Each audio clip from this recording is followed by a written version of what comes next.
The vast majority of our tuition came from loans and grants.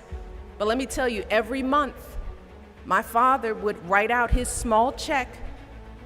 He was determined to pay his portion of that tuition right on time, even if it meant taking out loans when he fell short.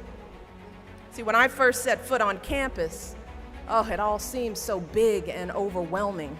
I didn't even know where to start, how to pick out the right classes, how to even find the right buildings. So I began to think that maybe all those doubters might have been right. I didn't even know how to furnish my own dorm room. I saw all these other kids moving in all sorts of couches and lamps and decorations for their rooms, but when I unpacked my belongings, I realized that I didn't even have the right size sheets for my bed. Mine were way too short. So that first night, I stretched the sheets down as far as they could go. Then I draped the covers over the foot of my bed, so when I crawled into bed, my legs were sticking out past the sheets, rubbing up against that cold plastic mattress. And I slept that way for the entire freshman year. But when you come from a family like mine, that's what you do. You make the most of what you got. Yeah,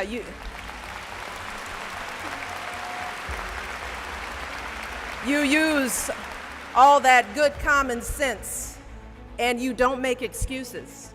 You work hard, and you always finish what you start. And no matter what, you give everybody a fair shake. And when somebody needs a hand, you offer yours. See, those are the gifts my parents gave me, their values. And I quickly learned that those gifts were far more valuable than money or connections. Because once I got to college, I found that when I applied all those values to my studies, I was able to develop an entirely new set of skills that I would use for the rest of my life. Skills like resilience, problem solving, time management. I learned to turn stumbles and missteps into sources of motivation.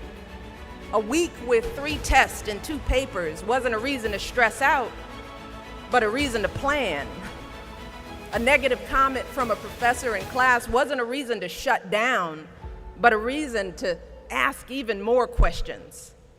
Most importantly, I realized that what really mattered wasn't how much money my parents made or what those people in my high school said about me. What mattered was what was in my mind and what was in my heart. So my 4 years in school gave me the confidence to know that if I could make it on a college campus, I could make it anywhere. And that is the power of hope.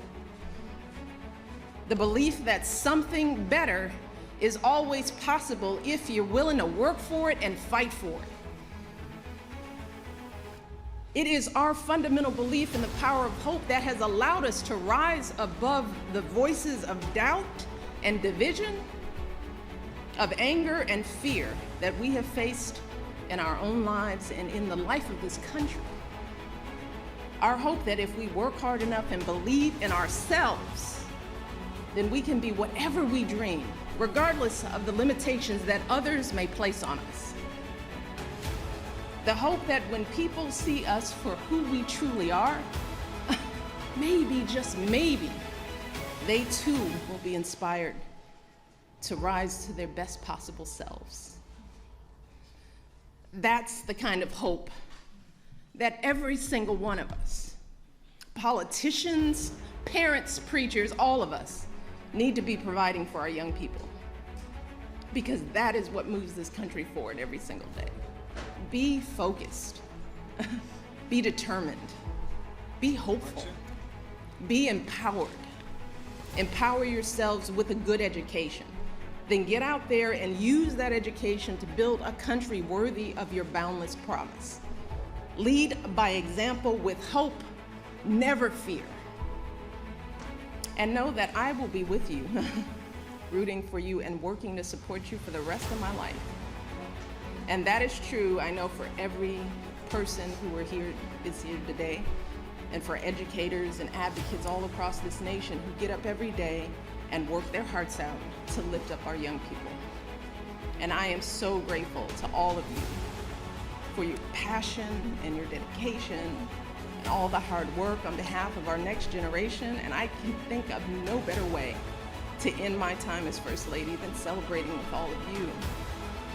So I want to close today by simply saying thank you. Thank you for everything you do for our kids and for our country.